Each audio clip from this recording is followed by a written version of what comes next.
ازيكم يا حبايبي، عاملين ايه؟ يا رب تكونوا بخير. النهارده هنعمل مع بعض بانيه باسهل طريقه ممكن تشوفوها.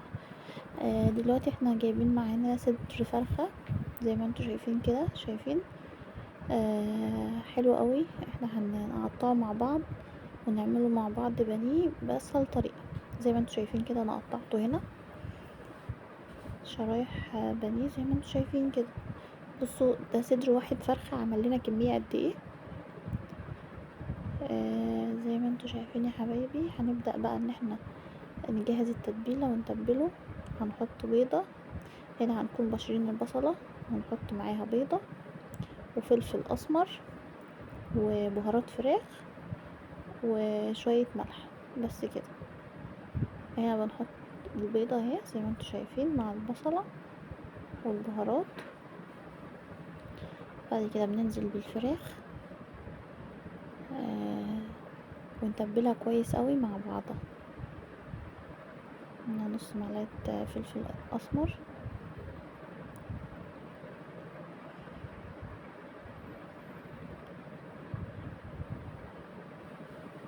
زي ما انتوا شايفين يا حبايبي كده.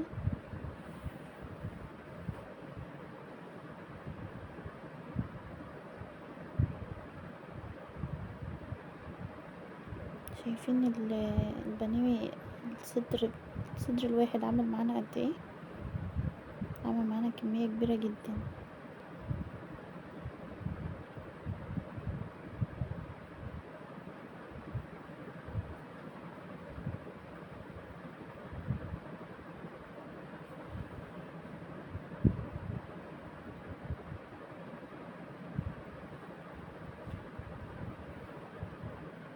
زي ما انتوا كده شايفين يا حبايبي، بنهرس كل ده مع بعضه. بنحط معاهم نص معلقة بهارات فراخ ونص معلقة ملح والبصل والبيضة زي ما انتوا شايفين كده. بصوا، تتبيلة خفيفة خالص، يعني هتطلع لك طعم البانيه تحفة.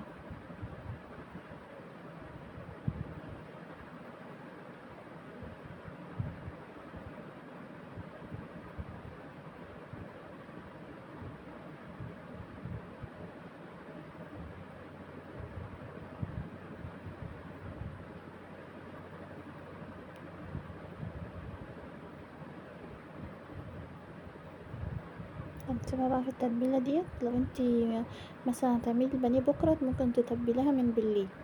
لو هتعمليها عادي، انا بشتغل فيها على طول، ممكن اسيبها نص ساعة في التتبيلة واشتغل فيها على طول. بس انتي كل ما بتسيبيها في التتبيلة بتبقى احسن يعني. زي ما انتوا شايفين كده،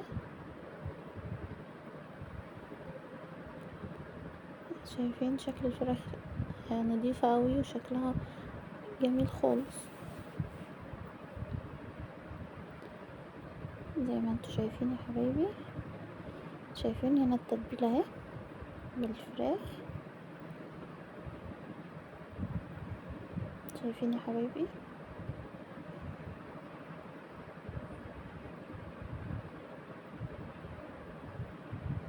شايفين شكل الفراخ؟ هنا هننزل بقى عليها بالبقسماط.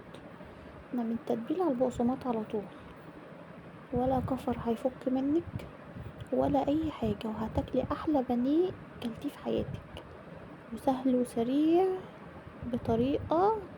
بصوا، هتعملوه كده وانتوا واقفين زي ما انتوا شايفين كده. نتبله كويس، هنتبل كل الكمية زي ما انتوا شايفين يا حبايبي. بعد كده اكون انا مجهزة زيت سخن وانزل بيه على طول. بصوا، مش بيكمل 3 دقايق بالظبط وبتلاقي تاكلي احلى بانيه، والكفر بتاعه تحفة. شايفين يا حبايبي الجمال؟ جميل جميل جميل. ما تنسوش تحطوا لايك وتشتركوا في القناة عشان ينزل لكم كل جديد. شايفين البانيه؟